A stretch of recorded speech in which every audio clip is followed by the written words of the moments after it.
ठीक, नोट कर लीजिए। उसी तरीके का ये दूसरा क्वेश्चन है, अगर रुपए वाली वैल्यू चेंज हो जाती है तो नंबर ऑफ आर्टिकल्स, वस्तुओं की संख्या भी बदल जाएगी, है ना।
आगे लिखिए। अभी अगले टाइप का क्वेश्चन है, इस टाइप के दो क्वेश्चन करा दिए, कल कराया था, एक आज करा दिया, ठीक है। अगला टाइप का क्वेश्चन है, लिखिए। देखिए, एक व्यक्ति 480 रुपए में 2 घड़ियां खरीदता है। एक व्यक्ति 480 रुपए में 2 घड़ियां खरीदता है। एक व्यक्ति 480 रुपए में 2 घड़ियां खरीदता है। यदि वह एक घड़ी को 15% की हानि पर, यदि वह एक घड़ी को 15% की हानि पर और दूसरी को 19% लाभ पर बेचता है, यदि वह एक घड़ी को 15% की हानि पर और दूसरी घड़ी को 19% लाभ पर बेचता है और वह पाता है कि प्रत्येक घड़ी बराबर दाम पर बेची गई, और वह पाता है कि दोनों घड़ियां बराबर दाम पर बेची गई हैं, ठीक है। आगे लिखिए। तो दोनों घड़ियों की अलग अलग कीमत ज्ञात कीजिए। तो दोनों घड़ियों की अलग अलग कीमत ज्ञात कीजिए। देखो क्या बोला जा रहा है, अ मैन परचेज 2 वॉचेस इन ₹480, ठीक है। 480 रुपए में 2 घड़ियां खरीदी हैं, समझना बहुत ध्यान से बात। W1 प्लस W2 का मतलब क्या हुआ, वॉच फर्स्ट वॉच सेकंड, कितने रुपए में खरीदी है, 480 रुपए में। तो ये 480 रुपए क्या हो गया, कॉस्ट प्राइस, समझ आ रही है बात। अब बोला ये जा रहा है कि पहली घड़ी को क्या किया उसने, 15% लॉस पर बेचा, और दूसरी घड़ी को क्या किया उसने, 19% लाभ पर बेचा, 19% प्रॉफिट, समझ आ रही है बात। प्रॉफिट में साइन प्लस लगता है, लॉस में साइन माइनस लगता है, क्लियर है बात। अब देखो हमें करना क्या है, हमें इनका रेशियो बनाना है, रेशियो। तो ये बताओ 15% की भिन्न क्या होगी, 15/100, 5 से काट दो, 5 से 15, 20 पंचे 100, यानी पहली घड़ी खरीदी गई है 20 में, बेची गई है 3 के लॉस पर, तो चीज बिकी कितने में, 17 में। तो यहाँ पर लिखेंगे CP, यहाँ लिखेंगे SP, और यहाँ लिखेंगे प्रॉफिट या फिर लॉस, कोई एक ही चीज होगी। कोई चीज खरीदी गई और बेची गई तो या तो लॉस होगा या प्रॉफिट, तो ये वाला जो कॉलम है ये प्रॉफिट और लॉस में कोई एक चीज होगी। ये बताओ 15% की भिन्न हो गई 3/20, यानी ऊपर वाली चीज क्या है, हानि, लॉस, नीचे वाली चीज क्या है, CP, क्रय मूल्य, है ना।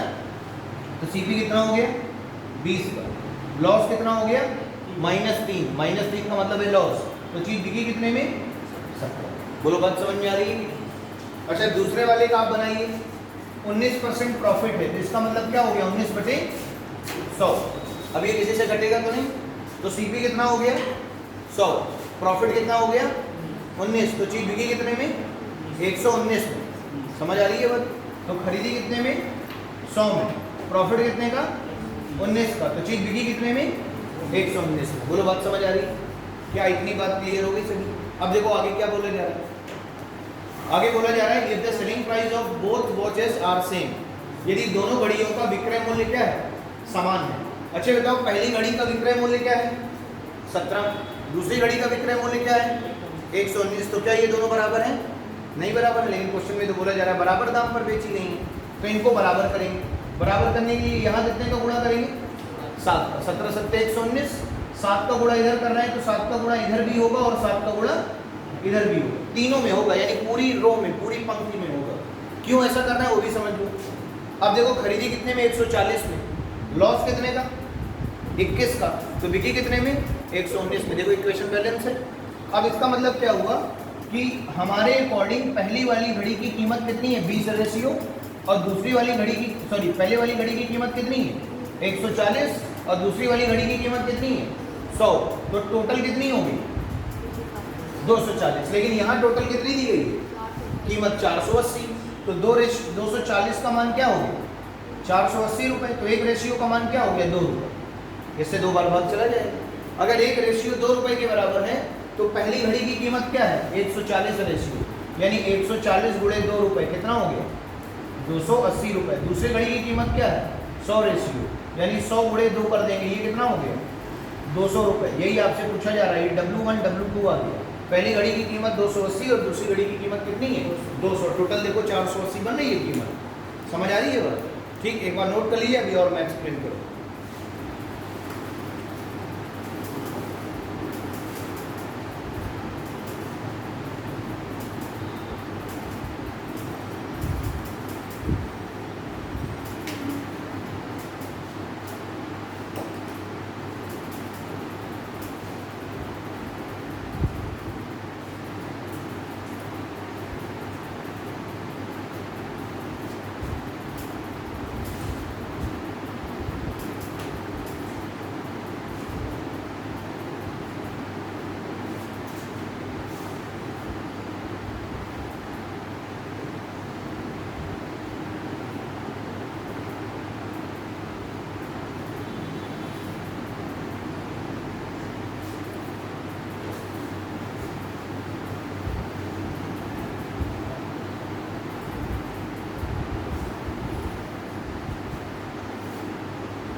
देखो फिर से एक बार समझ लो क्या बोला जा रहा था।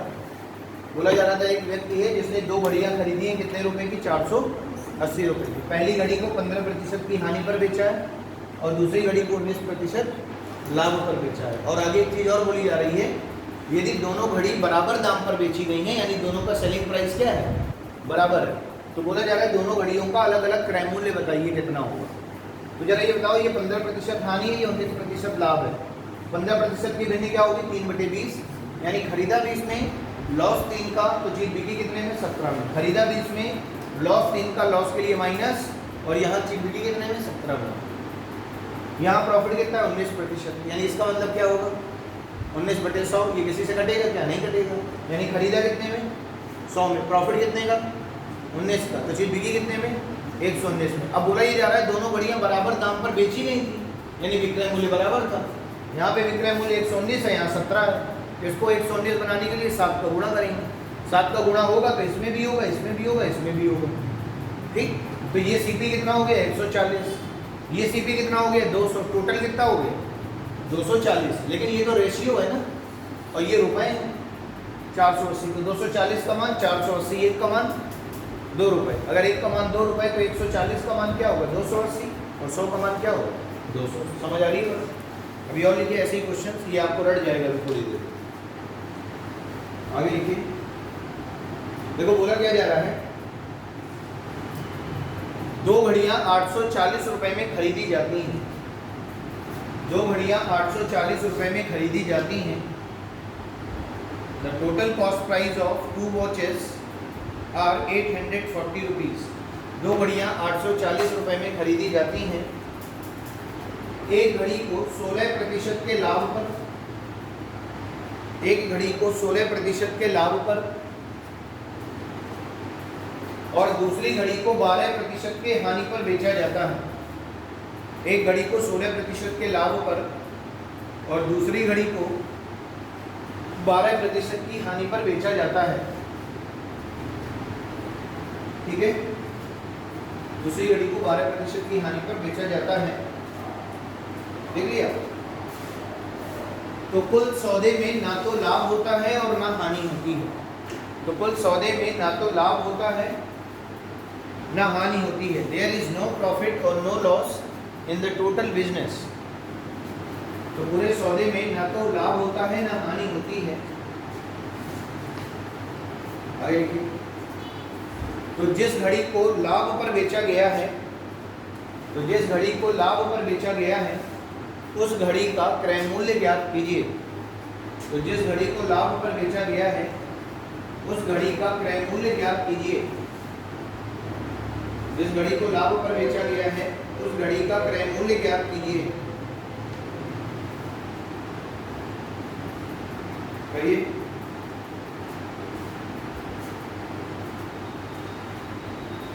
देखिए क्या बोला जा रहा है, दो घड़ियां आपने खरीदी है, कितने रुपए की खरीदी? देखो फिर से समझना है, W1 W2 का सम कितना हो गया? 840। पहली घड़ी को आपने क्या किया? 16% लाभ पर बेचा है, तो प्लस का 16, और दूसरी घड़ी को 12% हानि पर, तो माइनस का 12।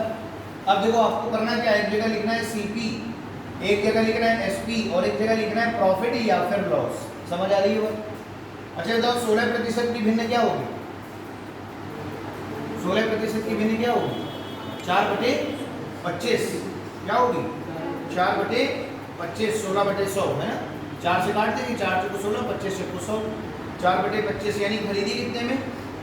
25 में। प्रॉफिट कितने का? 4 का। तो चीज बिकी कितने में? 29 में। तो 25, 4 और 29 ये आया। 25 प्लस का 4 और ये हो गया 29। समझ आ रही है बात? आगे देखिए 12% हानि का मतलब क्या होगा? भिन्न क्या होगी? 12/100 यानी 3/25 यानी खरीदा कितने में? 25 में। 3/20 होगा, क्या होगा? 12% ना। 12/100, 4 3 12 में 6। खरीदा 25 में, लॉस कितने का? 3 का। चीज बिकी कितने में? 22। समझ आ रही है? अब जरा देखो एक चीज और क्वेश्चन में बोली जा रही है कि ऐसे अगर आपने दोनों घड़ियों को बेचा है, यानी एक को 16% प्रॉफिट पर और दूसरे को 12% लॉस पर, तो बोला जा रहा है ना तो प्रॉफिट होता है ना लॉस होता है, यानी देयर इज नो प्रॉफिट और नो लॉस। यानी अगर ना लाभ होगा ना हानि होगा, इसका मतलब क्या हुआ कि आपको ना तो 1 रुपये आपकी जेब से गए और ना ही 1 रुपये आपको मिले। तो इसका मतलब है यहाँ प्रॉफिट कितना है?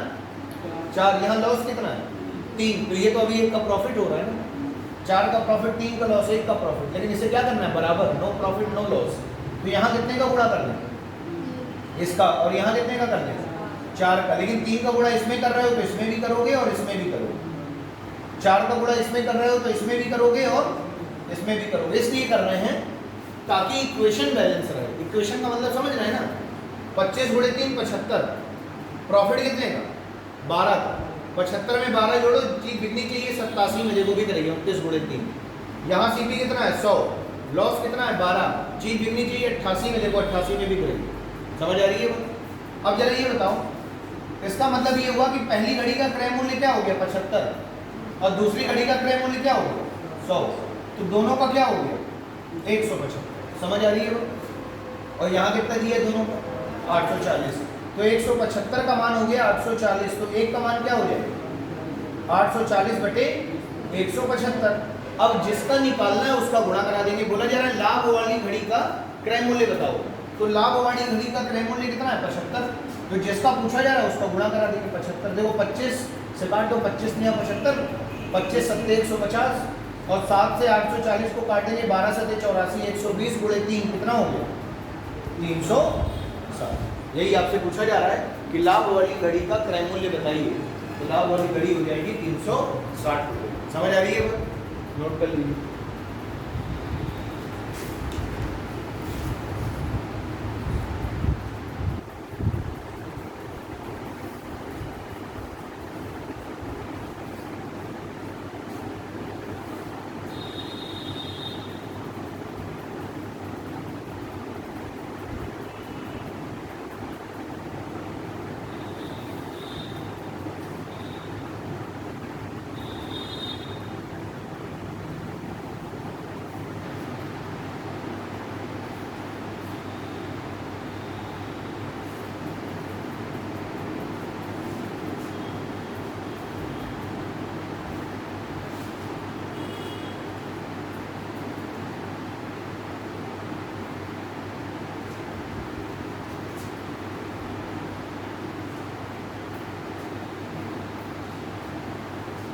अच्छा, इसका क्या कोई और दूसरा तरीका हो सकता है क्वेश्चन को सॉल्व करने का?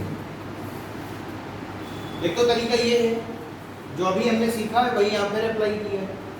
अब दूसरा तरीका क्या हो सकता है वो जरा देखेंगे। देखो, आपने दो घड़ियों को बेचा, एक को क्या किया है आपने 16% लाभ पर, तो प्लस का 16%, ठीक। दूसरी घड़ी को 12% हानि पर, तो माइनस का 12%। एक प्रॉफिट पर एक लॉस पर, लेकिन ओवरऑल क्या हुआ? नो प्रॉफिट नो लॉस, यानी रिजल्ट क्या मिला? 0%। तो जो रिजल्ट मिला उसे बीच में रख दो, 0%। अब लगा देंगे एलिगेशन। क्या लगा देंगे? एलिगेशन। एलिगेशन का मतलब समझ रहे हैं ना? दो चीजें पता हो और उनका रिजल्ट पता हो, रिजल्ट को बीच में रखा जाता है। रिजल्ट है नो प्रॉफिट नो लॉस, यानी 0%। तो इसका मतलब क्या हुआ? ये जो मिडिल वाली वैल्यू है ये एलिगेशन लगाते समय एक से बड़ी होनी चाहिए और एक से छोटी होनी चाहिए। तो देखो 0 जो है 16 से तो बड़ा छोटा है, लेकिन -12 से 0 बड़ा है। समझ आ रही है बात? तो -12 से ये बड़ा हो गया, लेकिन 16 से क्या हो गया? छोटा हो गया। पहली चीज क्या याद रखना है? बीच वाली वैल्यू एक से बड़ी और एक से छोटी होनी चाहिए। दूसरी चीज क्या याद रखना है? कि सभी की यूनिट सेम होना चाहिए। यूनिट का मतलब है इकाई, इकाई का मतलब है सारी वैल्यू देखो परसेंटेज में रखी। समझ आ रही है बात? और रुपए में होती तो सारी रुपए में रखनी पड़ती। क्लियर है? अब एलिगेशन लगाते समय क्रॉस माइनस किया जाता है। 16 में से 0 घटाओ, क्या है? 16। अब यहाँ 0 में से -12 घटाएंगे। 0 minus -12, minus into minus plus. समझ आ रही है बात? ये 12 ये 16, रेशियो बना दो। 4 3 12 और 4 6 16, यानी क्या रेशियो आ गया? 3 और 4। अच्छा एक चीज बताओ, चाहे प्रॉफिट हो और चाहे लॉस हो, दोनों चीजें कैलकुलेट करी जाती हैं सीपी पर। लाभ और हानि दोनों चीजें क्रय मूल्य पर निकाली जाती हैं। तो जो नीचे वाला अनुपात आया होगा ये क्रय मूल्य का होगा। किसका होगा? तो टोटल क्रय मूल्य कितना हो गया? 7। और टोटल यहाँ कितना दिया है? तो 7 रेशियो कितने के बराबर है? 840 के। तो ये कितने के बराबर होगा? 120 के। तो लाभ वाला क्रय मूल्य पूछा जा रहा है 3 है। 3 गुणे 120 बोलो, आंसर क्या हो गया? यानी कि लाभ वाली घड़ी की कीमत क्या होगी? 360। समझ आ रही है बात? ठीक, नोट कर लीजिए।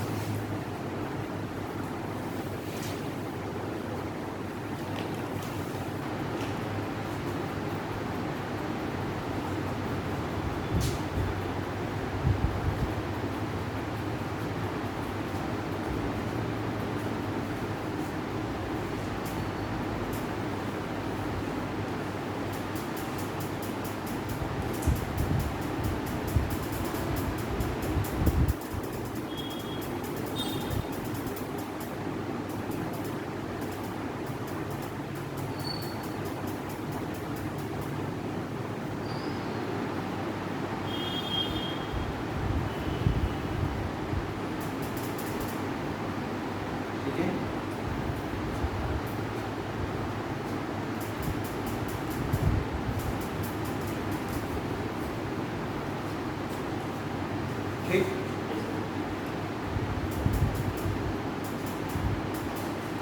आगे बढ़े। देखिए फिर, देखिए ए और बी कैपिटल में लिखिएगा। दो व्यक्तियों के नाम है ए और बी, है ना? ए और बी ने अपनी अपनी वस्तुओं को ए और बी ने अपनी अपनी वस्तुओं को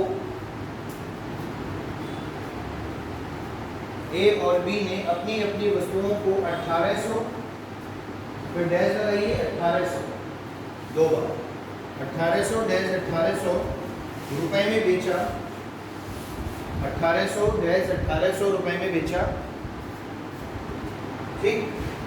यदि ए और बी का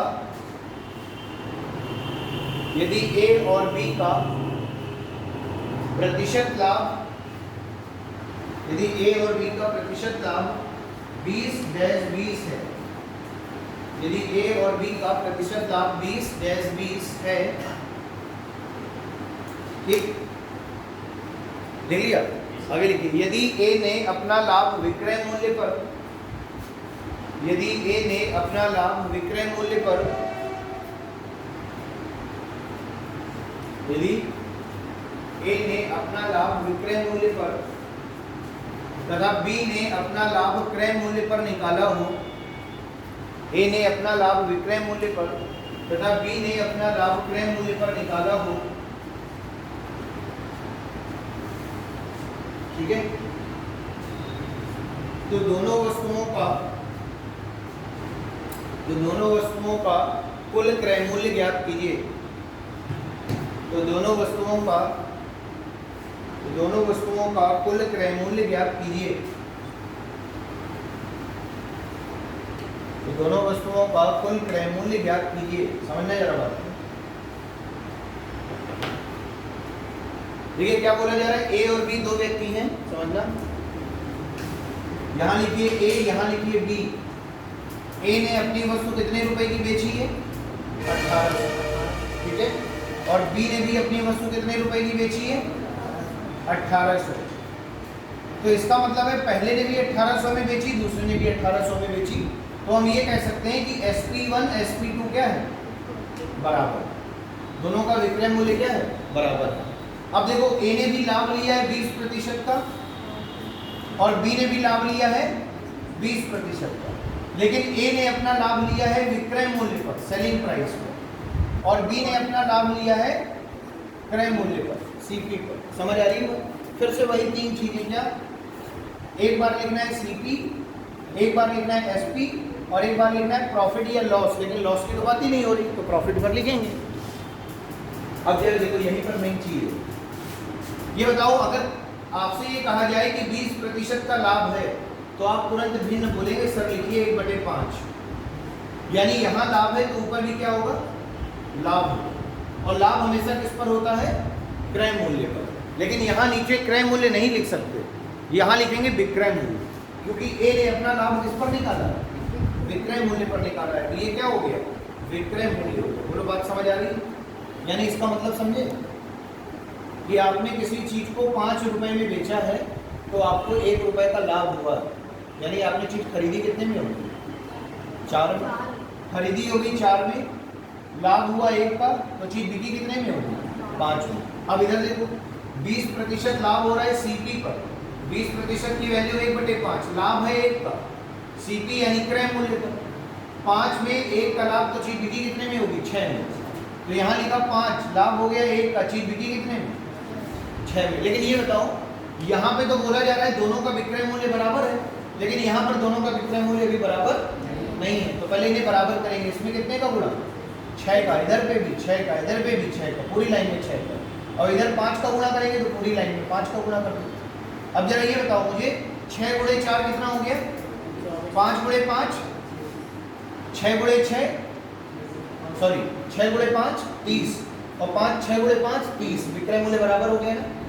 अच्छा, अब जरा ये बताओ, आपसे बोला जा रहा है कि आपको दोनों घड़ियों की अलग अलग कुल कीमत बतानी है। दोनों वस्तुओं की क्या बतानी है?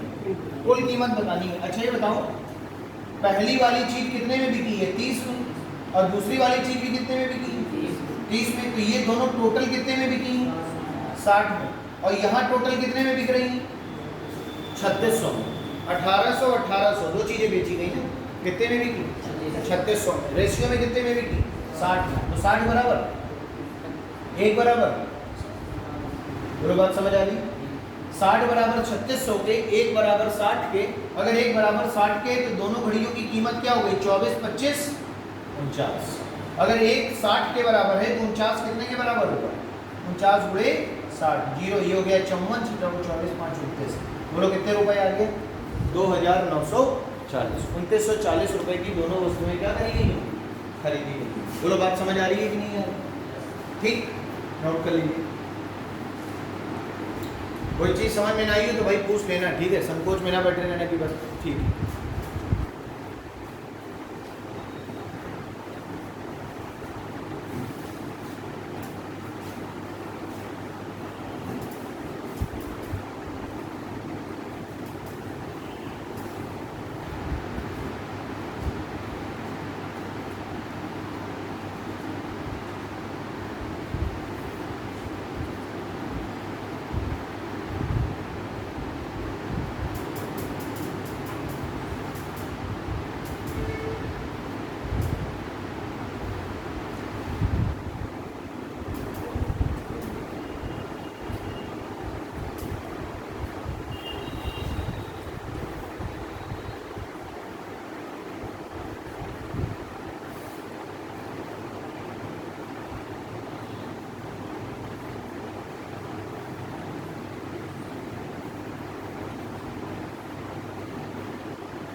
जाए तो बताइए।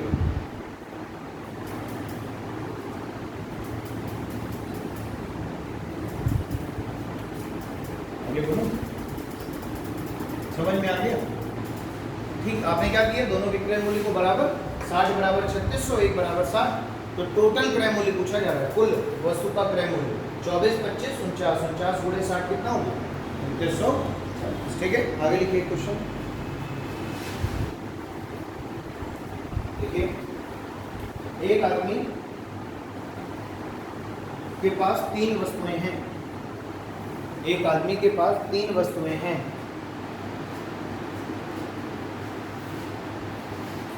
यदि वह प्रत्येक को क्रमशः, यदि वह प्रत्येक को क्रमशः 20% लाभ, 10% हानि, पहला 20% लाभ, 10% हानि, फिर कॉमा लगाइए, फिर लिखिए 25% हानि, 25% हानि पर बेचता है, 25% हानि पर बेचता है। ठीक है, और उसे कुल 60 रुपए की हानि होती है, और उसे कुल 60 रुपए की हानि होती है, और उसे कुल 60 रुपए की हानि होती है। ठीक है, तो सभी वस्तुओं का अलग अलग क्रय मूल्य ज्ञात कीजिए, तो सभी वस्तुओं का अलग अलग क्रय मूल्य ज्ञात कीजिए, तो सभी वस्तुओं का अलग अलग क्रय मूल्य ज्ञात कीजिए यदि सभी वस्तुओं का विक्रय मूल्य समान हो। सभी वस्तुओं का अलग अलग क्रय मूल्य ज्ञात कीजिए यदि सभी वस्तुओं का विक्रय मूल्य समान हो। ठीक है, तो देखो करना क्या है, सभी का प्रॉफिट लॉस अलग दिया है, रेशियो बराबर करना है।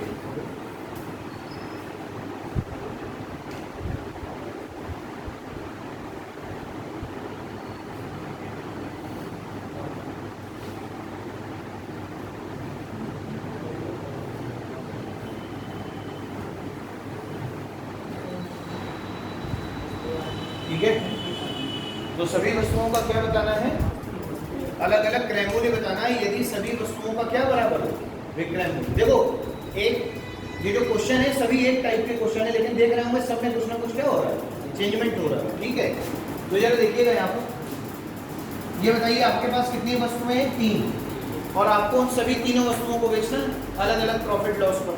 तो देखिए पहले को आपने क्या किया है, 20% लाभ पर बेचा है, दूसरे को आपने क्या किया है 10% हानि पर बेचा, और तीसरे को आपने 25% हानि पर, तो प्लस माइनस लगा दिया है समझने के लिए। ठीक है, अब जरा देखिए आगे क्या बोला जा रहा है, आगे ये बोला जा रहा है भाई कि आपको रेशियो बनाना पड़ेगा किसका, सीपी, एसपी और प्रॉफिट लॉस। अच्छा तो 20% का मतलब क्या होगा, 1/5 लाभ है तो 5 में 1 जोड़ देंगे, तो 5 में खरीदा 6 में बेचा, यही तो मतलब हुआ, खरीदा 5 में, लाभ 1 का, चीज बिकी कितने में 6 में। दूसरा 10% का मतलब क्या होगा, 1/10, 10/100, 0 से 0 कट जाएगा, 1/10, यानी 10 में 1 की क्या होगी, हानि होगी, तो चीज बिकी कितने में 9 में, तो यहाँ लिखेंगे 10, यहाँ लिखेंगे 9, यहाँ लिखेंगे -1। अच्छा 25% का मतलब क्या होगा, 1/4, यानी 25/100, 4 में 1 की हानि हो गई, तो चीज बिकी कितने में 3। देखो सारे का सभी का रेशियो बना लिया ना। अब रेशियो बनाने के बाद क्या बोला जा रहा है, सभी वस्तुओं का विक्रय मूल्य क्या है, बराबर है, समान है ना। तो भैया इनको बराबर करना पड़ेगा। अब 6, 9, 3 को बराबर करना है, तो कभी भी 2 संख्याओं को बराबर करना हो तो एक दूसरे का उल्टा गुणा कर लेते हैं, लेकिन अगर 3 संख्याएं हैं तो इनका लासा पा ले लेते हैं, एलसीएम। तो 6, 9, 3 का एलसीएम कितना होगा, 18। एलसीएम क्या होता है, लीस्ट कॉमन मल्टीपल, वह छोटी सी छोटी संख्या जो तीनों से क्या हो जाए, विभाजित या कट जाए, है ना। तो 18 बना लो सभी को, इसमें कितने का गुणा कर दें, 3 का, तो इधर पे भी 3 का होगा, इधर पे भी 3 का होगा। इसमें कितने का कर दें, 2 का कर दें, तो पूरी लाइन में 2 का कर दो। इसमें कितने का कर दें, 6 का कर दें, तो पूरी लाइन में 6 का कर देंगे। देखो ये कितना हो गया 15, ये कितना हो गया 20, ये कितना हो गया 24, ये सभी के सीपी का रेशियो मिल गया। एसपी देखो बराबर हो गया 18, 18, 18 बराबर हो गया। ये बताओ यहाँ प्रॉफिट कितना हो रहा है, प्लस का 3, लॉस कितना हो रहा है, -2, यहाँ लॉस कितना हो रहा है, -6। अच्छा ये बताओ 6 का लॉस, 2 का लॉस, टोटल लॉस कितना हो गया 8 का। 8 का लॉस और 3 का क्या हो रहा है प्रॉफिट, तो क्या बचा 5 का लॉस, 3 का लाभ, 8 की हानि, तो क्या बची 5 की हानि। और 5 की हानि जो है वो क्वेश्चन में 60 रुपए की हानि बोली जा रही है। तो 5 कितने के बराबर होगा 60 रुपए। तो 1 कितने के बराबर होगा 12 रुपए। अगर 1 रेशियो 12 रुपए के बराबर है तो पहली घड़ी का क्रय मूल्य कितना है 15 रेशियो। तो 15 गुणे 12 बोलो कितना हो गया 180। दूसरी का जरा देखो 20 गुणे 12 कितना हो गया 240। और तीसरा देखो 24 गुणे 12, 24 गुणे 10 240 और 24 गुणे 2 48, 240 और 48 288। यानी तीसरी वाली चीज कितने की बिकी 288 की। देखो पहली, सेकंड और ये थर्ड, फर्स्ट सेकंड थर्ड का सीपी मिल गया। पहली घड़ी का क्रय मूल्य कितना है 180, दूसरी का 240, तीसरी का 288। बोलो बात समझ आ रही है। देखो जो मेथड हमने सीखा है वही मेथड लगा रहे हैं, कोई अलग नहीं, हर बार उसी तरीके से लगा रहे हैं। रेशियो मेथड लगा रहे हैं, आंसर आ रहा है। ठीक है, नोट कर लीजिए।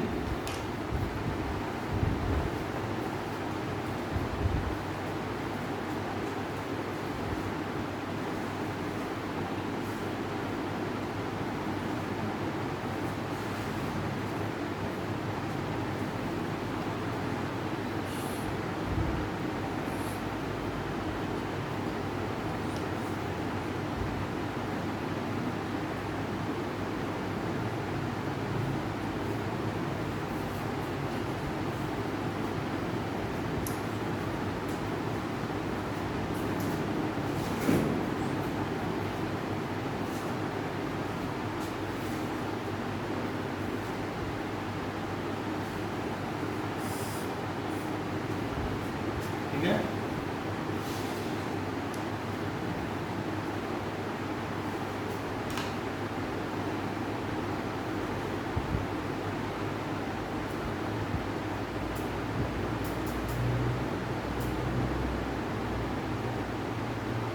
ठीक है।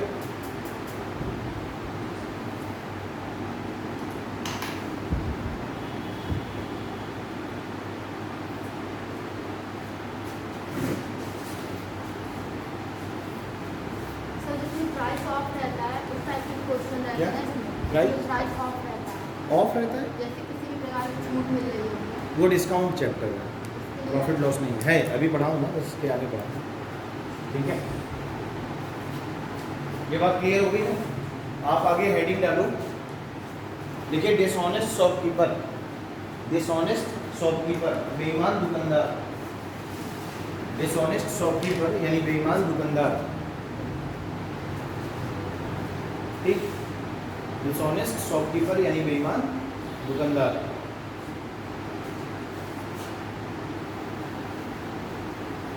देखिए नोट कर लिया ना सब, ठीक, चलो छोड़िए। देखिए क्या बोला जा रहा है, हेडिंग डाली है डिसऑनेस्ट शॉपकीपर यानी बेईमान दुकानदार, है ना। देखो भाई, बेईमानी हमेशा बेचते और खरीदते समय दो प्रकार से हो सकती है ना। कैसे कैसे हो सकती है,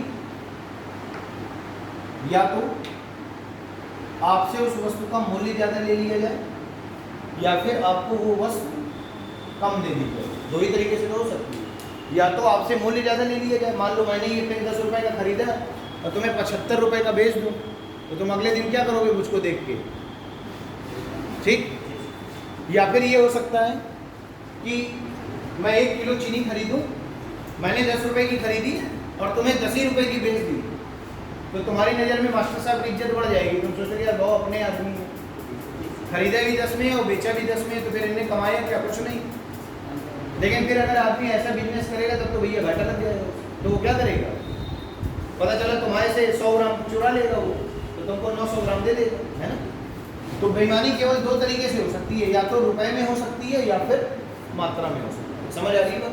अब जरा समझना, जैसे मान लो एक गुप्ता जी है, वो दुकान खोले तुम्हारे मोहल्ले में, ठीक, और ये घर तुम्हारा है। तुम अपने घर से गए गुप्ता जी की दुकान में, तुमने कहा कि 1 किलो चीनी दे दीजिए, ठीक है। तो गुप्ता जी 10 रुपए प्रति किलोग्राम के हिसाब से चीनी लाए हैं। कितने रुपए, 10 रुपए प्रति किलोग्राम के हिसाब से गुप्ता जी ने चीनी खरीदी थी। और जब आप इनकी दुकान में पहुंच गए तो शर्मा जी को देखते ही इन्होंने कहा कि यार चलो तुम मोहल्ले के आदमी हो, तुमसे क्या कमाना है, दिन भर कमाते हैं, तो तुम्हें कितने में दे देंगे? 10 रुपये प्रति किलोग्राम में दे देंगे। तो तुम्हें लगा यार कि जितने में खरीदी उतने में ही बेच रहे हैं, मान लो आज तो मोहल्लेदारी निभा रहे हैं, कल निभाए ना निभाए पता नहीं, तुमने कहा लाओ एक बोरा ले और पूरा, ठीक। तो कहने का मतलब क्या है, लेकिन ये तो कहीं ना कहीं गेम कर ही रहे होंगे। तो गेम यहाँ तो नहीं हो रहा, ये तो कंफर्म हो गया कि 10 रुपये में खरीद रहे हैं, 10 रुपये में बेच रहे हैं, तो गेम कहाँ हो रहा है? मात्रा। समझ आ रही है? तो इनने क्या किया, आपको देना चाहिए था 1 किलोग्राम, लेकिन इन्होंने दे दिया आपको 900 ग्राम। कितने ग्राम दे दिए? 900 ग्राम। यानी पैसा आपसे पूरा 1000 ग्राम का लिया, 1 किलोग्राम का, लेकिन दिया कितना है? 900 ग्राम दिया। यानी कि इन्होंने कितना कमा लिया? 100। किसने? दुकानदार गुप्ता जी। गुप्ता जी ने 100 ग्राम अगर कमा लिया एक आदमी से, अब चूंकि मोहल्ले में एक घर तो होगा नहीं, बहुत सारे घरों में, तो मान लो ऐसे 10 लोग आ जाए उनके पास, तो वो क्या करेंगे? 10 लोगों से 100 ग्राम बचाएंगे, तो उनका कितना बच गया? 1000 ग्राम। यानी लोग 10 आए, दिखाने के लिए उन्होंने 10 किलोग्राम चीनी दी, लेकिन वास्तविक उन्होंने 9 ही दी, 1 किलोग्राम बच गई। और जब उनका पड़ोसी कोई दुश्मन आ जाएगा कि ये इनका दुश्मन है, तो उसको फिर वो क्या करेंगे? 10 रुपए में भी अगर बेच देंगे तो भी उससे पूरा प्रॉफिट कमा लिया उन्होंने। कितने रुपए का? 10 रुपए का। यानी 11 लोगों का पैसा 10 लोगों के बीच में उन्होंने क्या कर लिया? कमा लिया। बोलो बात समझ आ रही है? तो हमेशा ये जो लाभ होता है ये हमेशा मात्राओं पर होता है। किस पर होता है? मात्राओं पर होता है। तो जरा समझना बात को। तो अगर आपसे पूछ लिया जाए कि बताइए गुप्ता जी का प्रॉफिट कितने प्रतिशत का है ना, परसेंटेज प्रॉफिट पूछा जाए, तो परसेंटेज प्रॉफिट बराबर होगा कि इन्होंने कितना कमाया? 100 ग्राम। 100 ग्राम बचा लिया इन्होंने, कितने पर? 900 ग्राम। कितने पर? 900 ग्राम पर। अब ये कंफ्यूजन हो जाता है, नीचे लोग 1000 ग्राम रख देते हैं, लेकिन ऐसा नहीं है। दुकानदार ने 100 ग्राम कमाया, यानी दुकानदार का प्रॉफिट 100 ग्राम का है, तो दुकानदार ने ये जो 100 ग्राम का प्रॉफिट कमाया, ये कितना बेचने पर कमाया? 900 ग्राम बेचने पर। तो नीचे वाली वैल्यू कौन सी होगी? जो इनमें से कम होगी। कम कौन सी है? 900। या फिर जो कस्टमर को मिलेगी, जो ग्राहक को मिलेगी, वो नीचे, ग्राहक को तो 900 मिल रही है, और दुकानदार का प्रॉफिट कितना है? 100 ग्राम का। तो 100 ग्राम बटे 900 ग्राम, प्रतिशत में बदलना है थोड़े, 100 ग्राम से ग्राम कट गया, 00 से 00 कट गया, बचा 100 बटे 9, यानी भाग देंगे 11 से ही 1 बटे। समझ आ रही है बात? तो दुकानदार का प्रतिशत लाभ क्या हो गया? 11 से ही 1 बटे 9। समझ आ रही है? लिखिए जरा क्वेश्चन। कॉन्सेप्ट समझ में आ गया? अब लिखिए क्वेश्चन। लिखिए एक दुकानदार, एक बेईमान दुकानदार, लिखिए एक बेईमान दुकानदार, एक बेईमान दुकानदार किसी वस्तु को क्रय मूल्य पर बेचने का दावा करता है। एक बेईमान दुकानदार किसी वस्तु को क्रय मूल्य पर बेचने का दावा करता है। A dishonest shopkeeper promised to his article at its CP, उसके वस्तु के क्रय मूल्य के बराबर बेचने का क्या कर रहा है? दावा। यानी क्या कह रहा है? जितने में खरीदी उतने में ही बेची है ना। आगे बोला जा रहा है यदि वह 1 किलोग्राम के स्थान पर, यदि वह 1 किलोग्राम के स्थान पर 900 ग्राम भार का प्रयोग करता है, if he uses 900 gram steel of 1 kg, यदि वह 1 किलोग्राम के स्थान पर 900 ग्राम भार का प्रयोग करता है, तो दुकानदार का प्रतिशत लाभ ज्ञात कीजिए। Then find the profit percentage of the shopkeeper.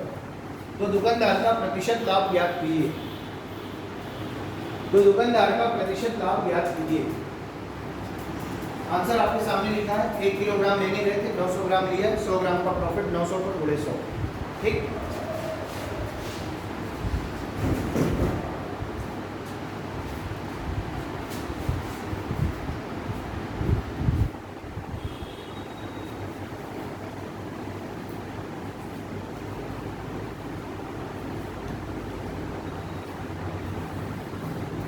ठीक है ना? और आगे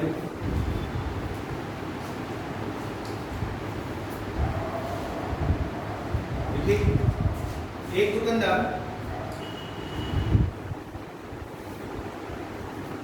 दुकानदार अपनी वस्तुओं को 20% लाभ पर बेचने का दावा करता है।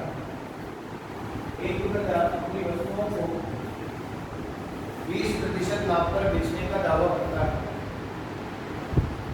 एक दुकानदार अपनी वस्तुओं को 20% लाभ पर बेचने का दावा करता है। ठीक।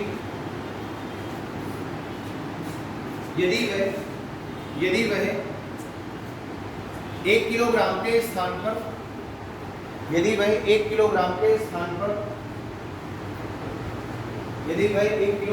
स्थान पर 800 ग्राम भार का प्रयोग करता है, यदि वह 1 किलोग्राम के स्थान पर 800 ग्राम भार का प्रयोग करता है, 1 किलोग्राम के स्थान पर 800 ग्राम भार का प्रयोग करता है, तो दुकानदार का प्रतिशत लाभ ज्ञात कीजिए। Then find the profit percentage of the shopkeeper. तो दुकानदार का प्रतिशत लाभ ज्ञात कीजिए। समझेंगे जरा, देखो अब इस क्वेश्चन में और इस क्वेश्चन में डिफरेंस क्या है समझना। जैसे मान लो तुम मेला जाते हो ना, मेला देखने जाते हैं अपन। मेला में मान लो कोई बर्तन की दुकान रखी है, ऐसे वहाँ सब कुछ रखा है, कटोरी, चम्मच, प्लेट, बेलना, चिमटा, ठीक। और उसमें लिखा रहता है हर माल 10 रुपये, हर माल 10 रुपये। तो पता चला गांव वाले फिर कुछ छोड़ते नहीं है, गर्दन तक उड़ा देते हैं, ठीक है। तो मतलब क्या हुआ कि एक जगह लिखा होगा हर माल 10 रुपये, क्लियर। दूसरी जगह इसमें एक दुकान और है, उसने बगल में क्या लिखा है, उसने लिखा है कि मैं अपनी वस्तुओं को 20% लाभ पर बेचूंगा। किराने की दुकान है, मान लो बगल में किराने की दुकान रखी है, उसने कहा है कि मैं अपनी हर वस्तु को 20% लाभ पर बेचूंगा। समझ आ रही है? अच्छा, जहां पर 10 रुपये में बेलना, चिमटा सब कुछ मिल रहा है, वहां 20 रुपये जो लाभ ले रहा होगा 20%, उसकी दुकान में कोई नहीं जाएगा झांकने, कहेगा तुम लाभ लेते रहो। जब कोई लेवे ना करेगा तो लाभ कर लो, है ना। मान लो धोखे से एक महिला इसके पास पहुंच गई, अब ये अपनी कसर तो नहीं छोड़ेगा, बहुत मुश्किल से पूरे दिन में एक ग्राहक मिला इसको। अब बेलना वालों के पास देखो भीड़, ठीक। तो जरा ये बताओ, आप मान के चलो कि आप उस दुकान में जो चीज़ लेने गए थे वो 1 किलोग्राम लेने गए थे, सपोज दैट। कितना लेने गए थे? 1 किलोग्राम, यानी 1000 ग्राम चीज़ लेने गए थे, ठीक। तो दुकानदार ने आपसे स्पष्ट कहा कि भैया देखो महंगाई का ज़माना है, तुम्हें 1 किलो चीनी लेनी है, ठीक है, लेकिन मैं तुमसे 20% क्या लूँगा, प्रॉफिट लूँ। अगर तुम्हें लेना है तो ले, नहीं आगे बढ़ो। तुम्हें गाड़ी दे दो, कहाँ जाएंगे। 1000 का 20% कितना होगा? 200। 1000 का 20% गुणे 20 बटे 00 से 00 पड़ी, यानी 200 ग्राम आ गया। यानी कहने का मतलब है 1 किलोग्राम यानी 1000 ग्राम की जगह पर उसने 200 ग्राम का प्रॉफिट लिया है, यानी आपसे पैसा कितने का लिया है? 1200। समझ गई बात क्या? 1000 ग्राम चीज लेने गए हैं, 1 किलोग्राम चीज लेने गए हैं, लेकिन उसने पहले कह दिया कि भैया लोगे 1 किलोग्राम, लेकिन पैसा देने पड़ेंगे 1200 ग्राम। लेना हो तो ठीक है, तो तुमने कहा चलो ठीक है दे दो। एक तो कारस्तानी ये हो गई इसकी, दूसरी कारस्तानी ये हो गई जो हम जान नहीं पाते हैं।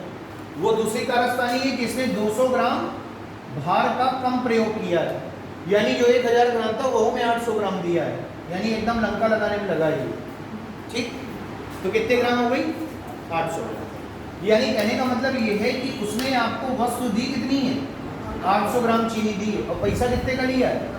ये तो कॉन्फिडेंस के साथ खुल्लम खुल्ला बता के लिया कि 1200 का पैसा ले रहा हूँ। समझ आ रही है बात? और चीज़ दी है 800 ग्राम, तो प्रॉफिट कितने का हो गया? 400 ग्राम। 1200 में से 800 घटा दिए, तो प्रॉफिट हो गया 400 ग्राम का। और प्रॉफिट कितने पर हुआ है? 800। जो सबसे कम वाली वैल्यू है वो नीचे रहती है। क्यों? क्योंकि हमें तो 800 मिला है ना, तो इसलिए। और दुकानदार ने बेचा कितना है? 800, यानी 800 बेच के 400 का प्रॉफिट कमाया। तो 400 बटे 800 गुणे 100, यानी 4 दूनी 8, और 2 से 100 को काट देंगे 50, यानी उसने लाभ कितना कमा लिया? 50%। यानी 10 रुपये की चीनी है तो उसने 15 रुपये के हिसाब से तुमको बेची है। और अगर 2-4 तो भेटा गए तो पूरे मेले में यही दिखाई देगा, बाकी सब बेलना चिमटा वाले गायब हो जाएंगे, ठीक है। नोट कर लीजिए।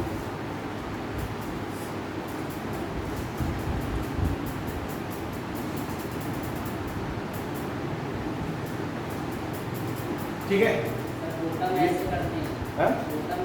हाँ कोटा में भी ऐसे, हर जगह ऐसे ही है कर रहे हैं, ठीक। और तरीका वही होता है, मैग्नेट लगाते हैं नीचे, वो पता नहीं चलती। आजकल ऐसे ऐसे मैग्नेट आप दिखाई देते थे।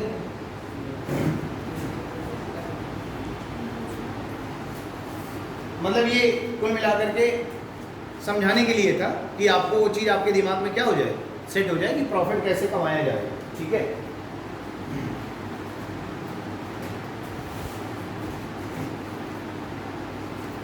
तो देखो क्वेश्चन 3 तरीके से बन सकता है। पहला तरीका इसके पहले वाला, सीधे बोल दिया गया था 1000 की जगह 900 ग्राम दिया, प्रॉफिट बताओ। दूसरा तरीका, प्रॉफिट भी कमा रहा है, वस्तु भी कम दे रहा है, तो प्रॉफिट परसेंटेज बताओ। तीसरा तरीका अभी बोलना हो।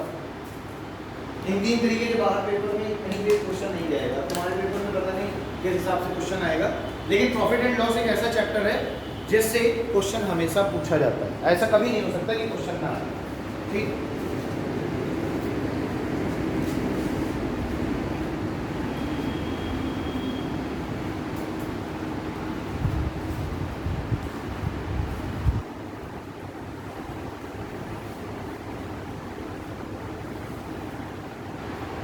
बोला जाए। देखिए एक दुकानदार अपनी वस्तुओं को 37.5% लाभ पर बेचने का, एक दुकानदार अपनी वस्तुओं को 37.5% लाभ पर बेचने का दावा करता है। एक दुकानदार अपनी वस्तुओं को 37.5% लाभ पर बेचने का दावा करता है। ठीक, तथा वह वस्तु को तौलते समय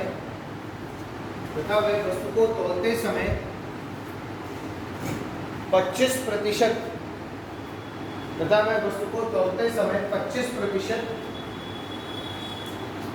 कम भार का प्रयोग करता है।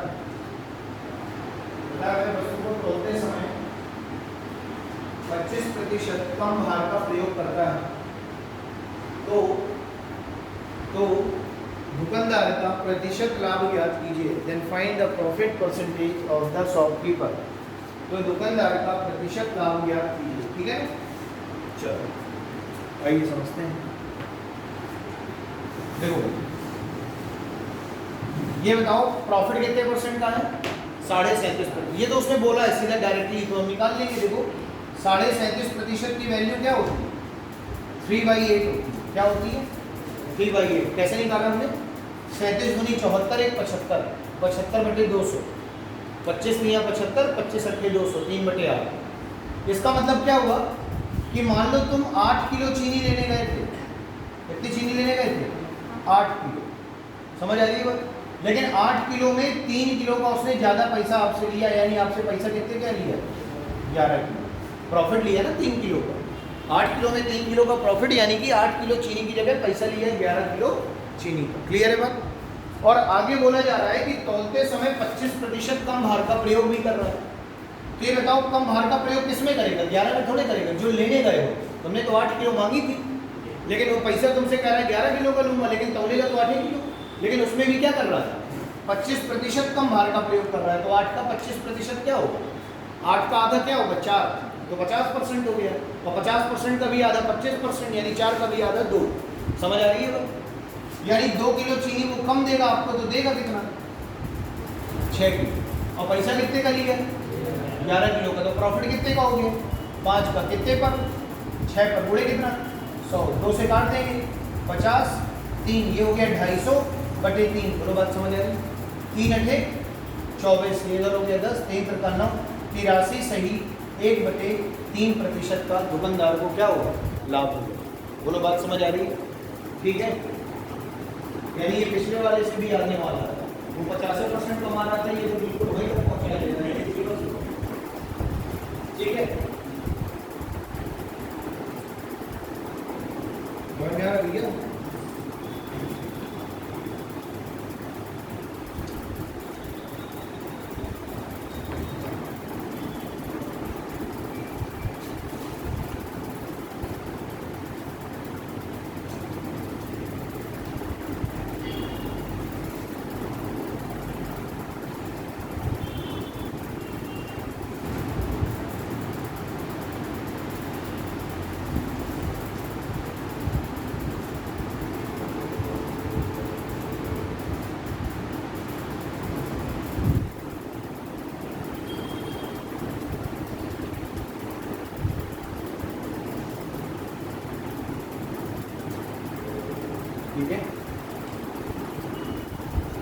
देखो मेन जितने भी इंपॉर्टेंट टाइप के क्वेश्चन हो सकते हैं वो सब मैंने बता दिए हैं आंसर, ठीक। अब इसमें कुछ एक दूसरा पार्ट है डिस्काउंट, उसको लिख लेते हैं एक बार, ठीक। उसको थोड़ा समझ लेते हैं अगर आता है क्वेश्चन। लिखिए डिस्काउंट, हेडिंग करिए छूट, जैसे हिंदी में छूट या बट्टा कहते हैं, ठीक। समझेंगे? देखो डिस्काउंट यानी छूट या बट्टा, है ना। इंग्लिश में बोलेंगे डिस्काउंट, हिंदी में बोल सकते हैं क्या, छूट या फिर बट्टा। क्लियर है? और जरा समझेंगे इसका मतलब क्या है। देखो पहले आपको दो चीजें लिखनी है, क्या, डिस्काउंट की अगर हम बात कर रहे हैं तो पहला पॉइंट लिखना है आपको कि छूट हमेशा अंकित मूल्य पर दी जाती है। किस पर दी जाती है? अंकित मूल्य पर, यानी जो छूट होगी वो हमेशा एमआरपी पर गिवन होगी। दूसरा पॉइंट, छूट हमेशा किस पर दी जाएगी? एमआरपी पर, यानी अंकित मूल्य पर। इसको कहते हैं मार्क रिटेल प्राइस, अंकित मूल्य, ठीक है। दूसरी अगर हम बात करें, जो छूट होती है वो हमेशा एमआरपी का और एसपी का रेशियो देती है, एमआरपी का और एसपी का रेशियो देती है, यानी छूट हमेशा अंकित मूल्य और विक्रय मूल्य का अनुपात प्रदान करती है या अनुपात बनाती है। क्लियर है? वह क्या क्या लिखा? पहला क्या लिखा कि छूट हमेशा किस पर दी जाएगी? अंकित मूल्य पर। और छूट हमेशा किसका रेशियो बनाएगी? अंकित मूल्य और विक्रय मूल्य का। समझ आ रही है वह? ठीक। अब इसका मतलब क्या है जरा वो समझना। जैसे आपसे ये कह दिया जाए कि आप किसी दुकान में गए कपड़े वाली, आपने बोला एक टी शर्ट निकाल दो, उसने कहा भैया ले लो, बहुत नहीं तो समझ लो कल रेट बढ़ जाएंगे, आज 25% छूट है। तुमने माँ की गर्दा कर ली है, सब लेके चला दी, तुमने कहा चलो छोड़ो पता नहीं कल कितने की हो जाएगी। तो 25% छूट का मतलब क्या हुआ बताओ? 1/, समझ आ रही है? यानी ये 25% क्या है? डिस्काउंट। क्या है? डिस्काउंट। 25% का मान 1/4। इधर डिस्काउंट भी, अगर इधर यहाँ तक प्रॉफिट लिखा होता तो यहाँ प्रॉफिट लिखते थे, लॉस लिखा होता था तो ऊपर लॉस लिखते थे, नीचे सीपी लिखते थे, यही तो कर रहे थे। अभी यहाँ डिस्काउंट लिखा है तो ऊपर क्या लिखेंगे? डिस्काउंट, और नीचे क्या लिखेंगे? एमआरपी। क्यों? क्योंकि अभी अभी बोला है कि जो छूट होती है वो किस पर दी जाती है? एमआरपी पर। मान लो 4 रुपए की कोई टी शर्ट है और 1 रुपए की छूट पर मिल रही है, तो 4 की चीज कितने पर बिकेगी? 3 पर। तो 4 क्या हो गया? एमआरपी, और 3 क्या हो गया? एसपी। समझ आ रही है बस? क्लियर? आगे देखिए, अगर ये कह दिया जाए कि आपने कोई चीज 16 से ही 2/3% छूट पर बेची है, इसका मान क्या होगा? 1/6, यानी छूट कितने की? 1 पर। 1 की कितने पर? 6 पर। तो 6 क्या हुआ? एमआरपी। 1 क्या हुआ? छूट। तो चीज बिकी कितने में? 5 में। तो एमआरपी और एसपी का रेशियो क्या बन गया?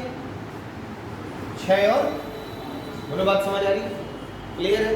पहले ये दो चीजें लिख लीजिए आप।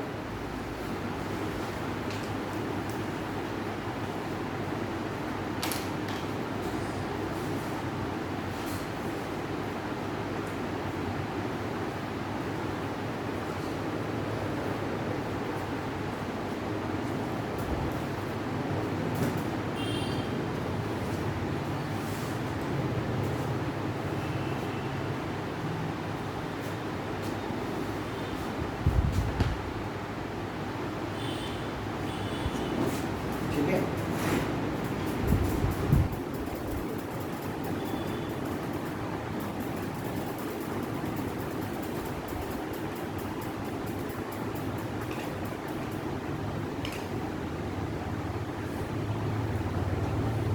नोट कर लिया? अब दो चीजें मेरे साथ बोलो। छूट किस पर दी जाएगी? एमआरपी पर। और अगर छूट का प्रतिशत दिया है तो रेशियो किसका मिलेगा? अंकित मूल्य और विक्रय मूल्य। अंकित मूल्य और विक्रय मूल्य, यानी एमआरपी और एसपी का। अगर ये दो चीजें तुम्हें समझ में आ गई हैं क्या, कि छूट दी जाएगी अंकित मूल्य पर, और छूट जो है जो रेशियो देती है, जो अनुपात देती है, वो देती है अंकित मूल्य और विक्रय मूल्य पर। तुम्हारा पूरा डिस्काउंट खत्म हो गया। तुम देखना क्वेश्चन पढ़ो, आंसर तुरंत आएगा। देखिए पहला क्वेश्चन, देखिए एक दुकानदार के द्वारा दो क्रमागत छूट, एक दुकानदार के द्वारा 2 क्रमागत छूट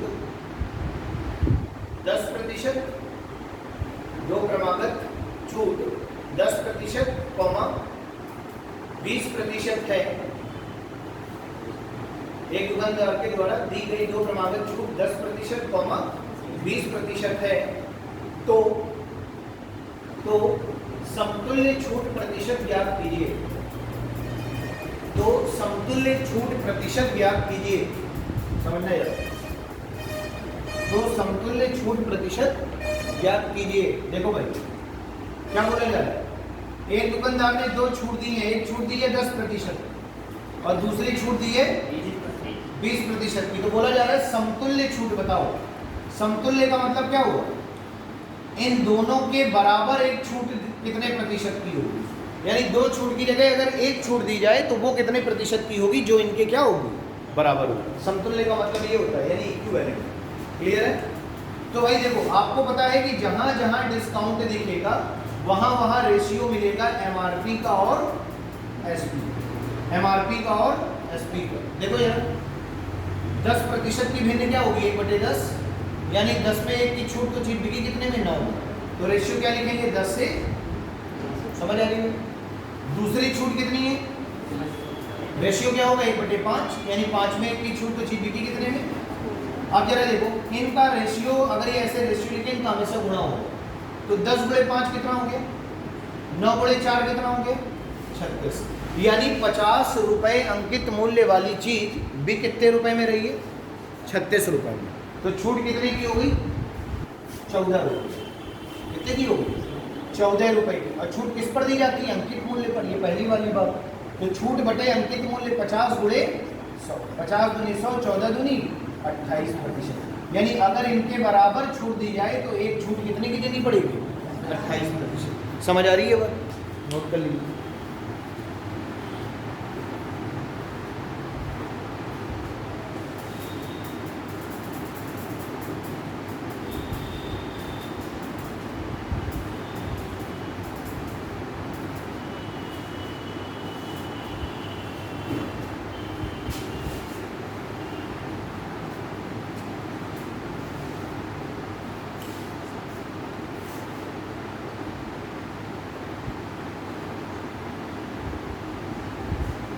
हो गया, समझ में आ रही बात। अच्छा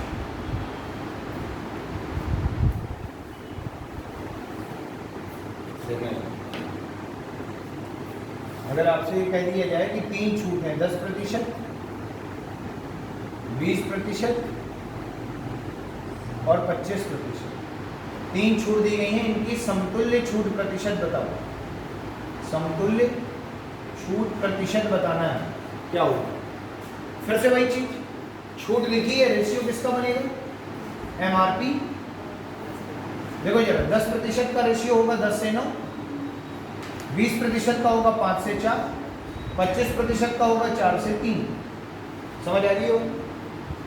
देखो 10 गुणे 5 50, 50 गुणे 4 कितना हो गया, 9 गुणे 4 36, 36 गुणे 3 कितना हो गया। यानी 200 की चीज कितने पर बिक रही है, छूट कितने की हो गई, 92 की। 92 की छूट कितने पर, 200 पर, अंकित मूल्य पर। गुणे कितना, 200 से 200 गया, कितना आ जाएगा, 46%। कितना आ जाएगा, 46%। यानी 3 छूट की जगह एक छूट कितने % की देनी पड़ेगी, 46% की देनी पड़ेगी। बोलो बात समझ आ रही कि नहीं है, ठीक, नोट कर लीजिए।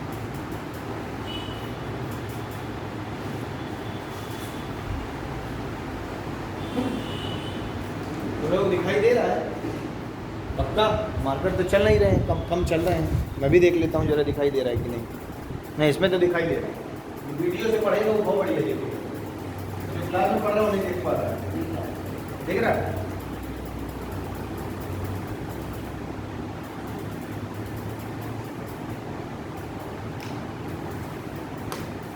चलो अब देखिए,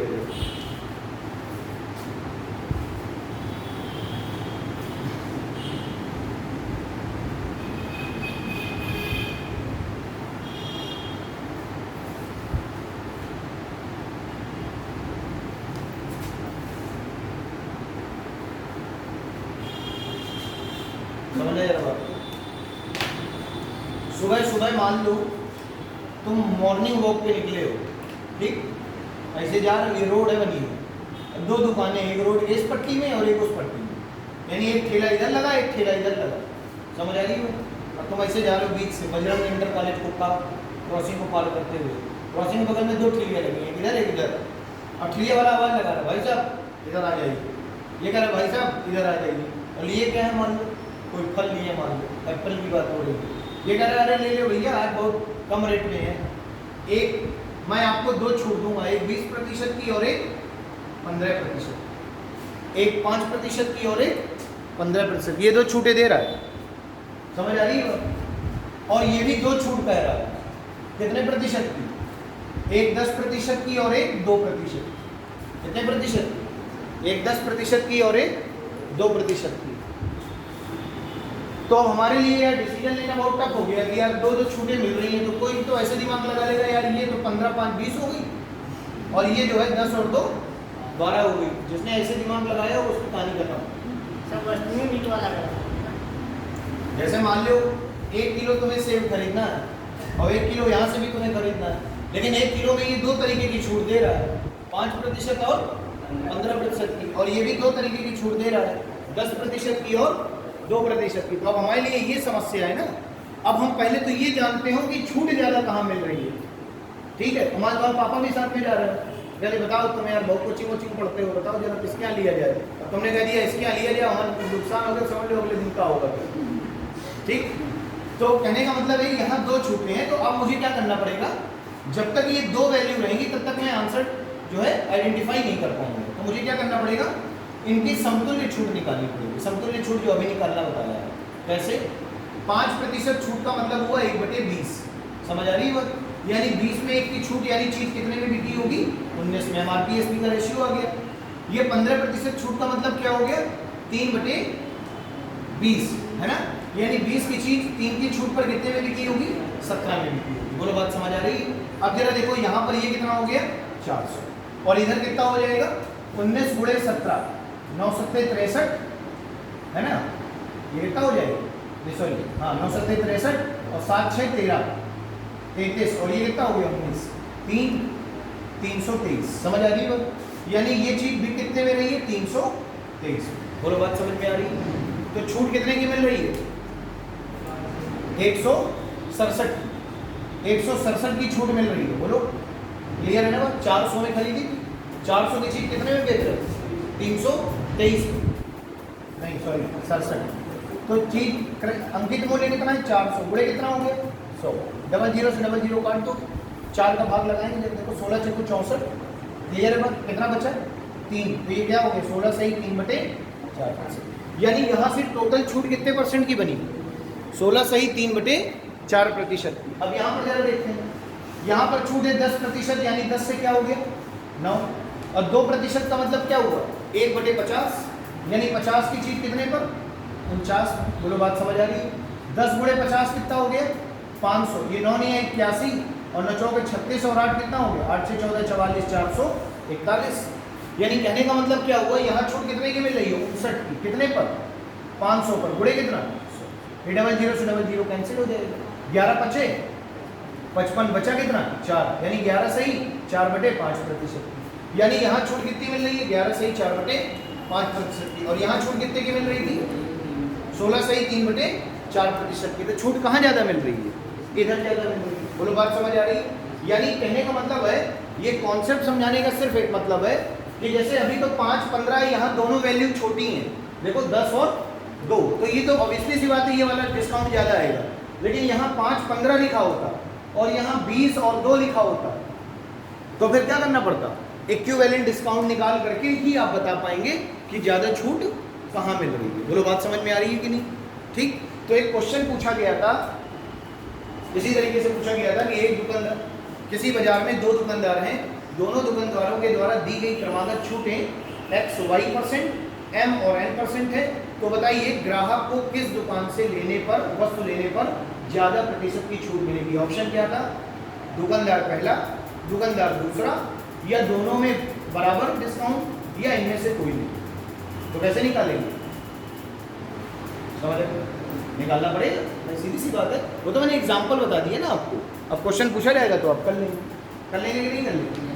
ठीक, क्लियर है बात? तो समझ लिया है आपने करना कैसे है, इक्विवेलेंट डिस्काउंट निकालने हैं और फिर आपको वहां से पता करना पड़ेगा कि आंसर क्या है। ठीक, चलिए अब आगे देखते हैं यार, नोट करने की जरूरत नहीं है, नोट मत करिए, पहले समझ लीजिए, कर लेंगे आप। आगे देखिए यार, अब जब डिस्काउंट की बात हो रही है तो एक तरीके की और बात होती है, क्या? जैसे कहीं पर लिखा है बाई 3 गेट 2 फ्री, क्या लिखा है?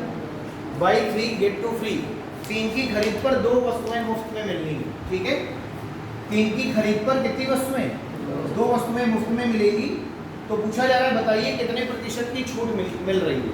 अच्छा एक चीज बताओ, अगर जैसे मान लो एक वस्तु तुम्हें फ्री में मिल गई, तो इसका मतलब क्या हुआ कि तुमने इसके लिए एक भी रुपए अदा नहीं किए, यानी इसके लिए तुम्हारे एक भी रुपए नहीं लगे हैं। तो जब एक भी रुपए नहीं लगे, मान लो ये मार्कर 3 रुपए का है सपोज है, और तुमको फ्री में दे दिया जाए, तो मतलब है तुम्हारी जेब से एक भी नहीं लगे और मेरी जेब से पूरे चले गए। तो जब मेरी जेब से पूरे चले गए तो मेरे लिए क्या हो गया, 100% की चीज बन गई, यानी कि आपने जो चीज खरीदी एकदम फ्री में, उसमें आपको छूट कितने प्रतिशत की मिलती? 100% की, पूरी पूरी। अच्छा ये बताओ, एक वस्तु पर 100% की छूट है, वस्तु में कितनी फ्री मिलेगी? 2, तो 2 गुणे 100, यानी टोटल छूट कितनी हो गई? 200%। समझ आ रही है बात? जैसे हम लोग बाजार में जाते हैं, मॉल में लिखा होता है ना 3 वस्तुओं पर 2 वस्तुएं फ्री में, तो यानी 3 का भी पैसा नहीं देना पड़ेगा क्या? 3 का तो देना पड़ेगा, तो 3 का पैसा देना पड़ेगा और 2 वस्तुएं फ्री में, यानी 2 वस्तुओं पर छूट कितनी हो गई? 200%।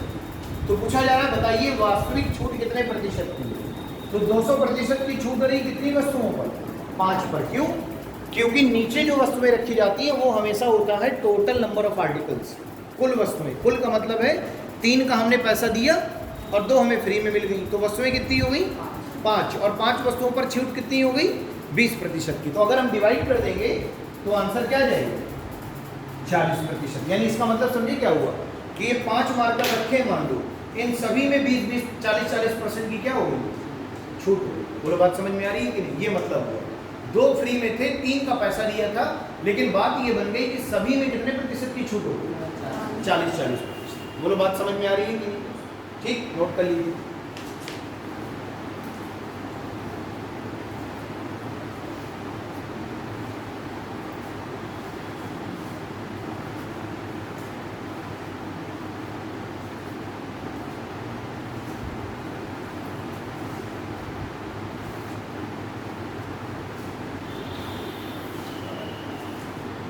ठीक है ना?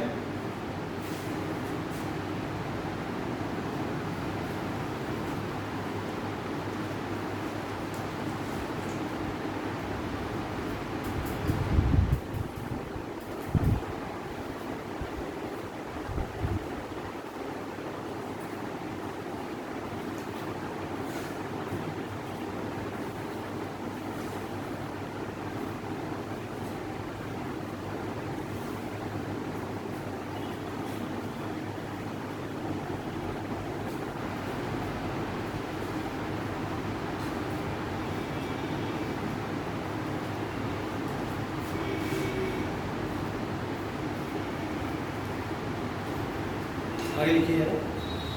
देखिए 15 वस्तुओं की बिक्री पर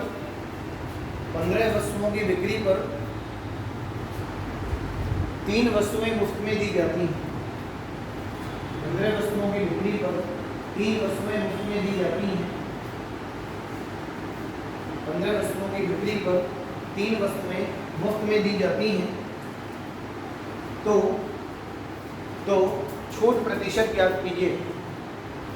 15 वस्तुओं की बिक्री पर 3 वस्तुएं मुफ्त में दी जाती हैं, तो छूट प्रतिशत ज्ञात कीजिए। ठीक है, ये बताओ छूट कितने प्रतिशत की होगी? 300। वस्तुएं कितनी हैं? 18। तो 300/18, 50/3। 50/3 का मतलब है 16 सही 2/3%। तो छूट कितनी हो जाएगी? 16 सही 2/3%। समझ आ रही है बात भाई? छूट कितनी हो गई? 3 वस्तुओं पर 300%। वस्तुएं नीचे क्या हो जाएंगी? टोटल 12 और 3 18। सॉल्व कर लेंगे। क्लियर है?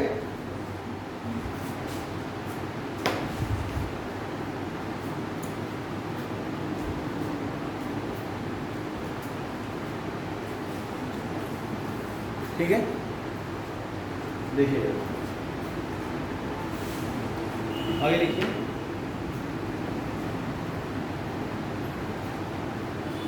देखिए, एक दुकानदार के द्वारा दी गई दो क्रमागत छूट,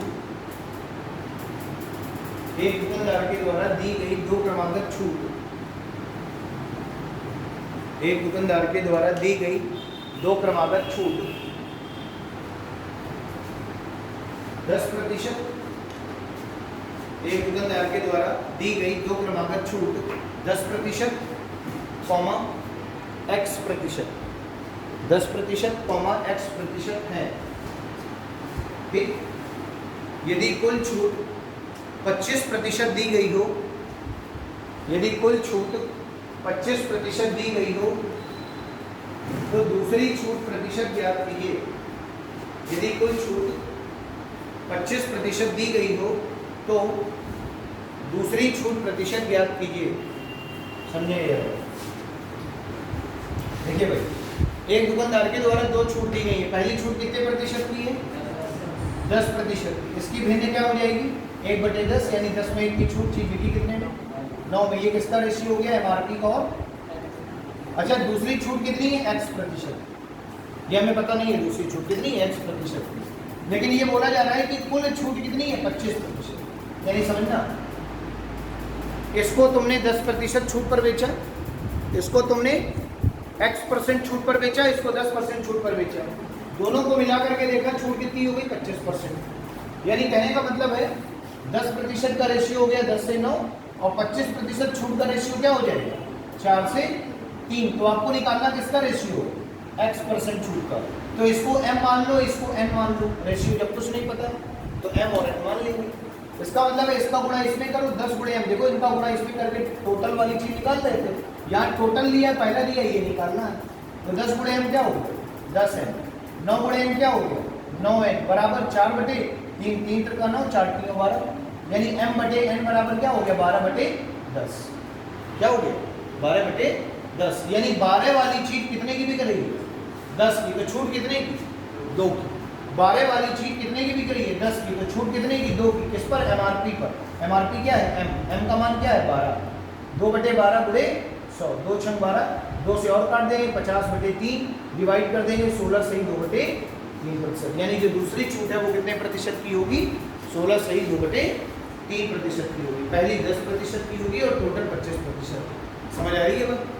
ठीक, नोट कर लीजिए।